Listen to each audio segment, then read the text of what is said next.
मीरा भाईंदरमध्ये भाजप आणि शिवसेनेची युती तुटलेली आहे। भाजप आमदारांच्या अहंकारामुळे युती तुटली। मंत्री प्रताप सरनाईक यांनी युती तुटल्यानंतर अत्यंत महत्त्वाची प्रतिक्रिया दिली।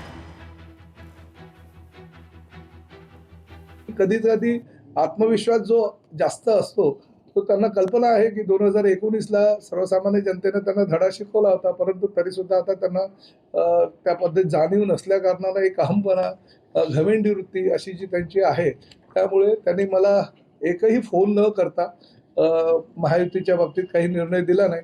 शेवटी काल रात्रीपर्यंत काही निर्णय आला नाही, कारण 24 तासाचा अल्टिमेटम दिला होता आपल्या समोर।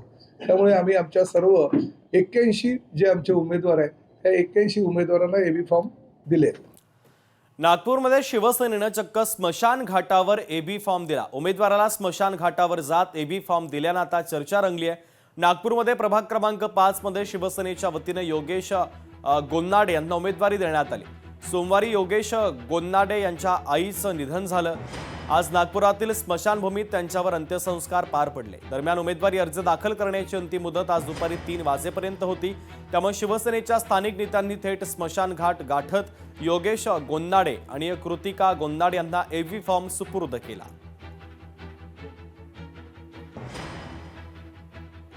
सोलापूर महापालिकेमध्ये ठाकरेंच्या सेनेला धक्का बसला। गणेश वानकर यांनी ठाकरेंच्या शिवसेनेला सोडचिठ्ठी दिली। वानकर यांनी उमेदवारी अर्ज दाखल केला, मात्र कोणत्या पक्षातून अर्ज भरलाय हे मात्र गुलदस्त्यात आहे। उद्या सकाळी 11 वाजता ते पत्रकार परिषद घेऊन आपली पुढची राजकीय भूमिका स्पष्ट करणार आहे।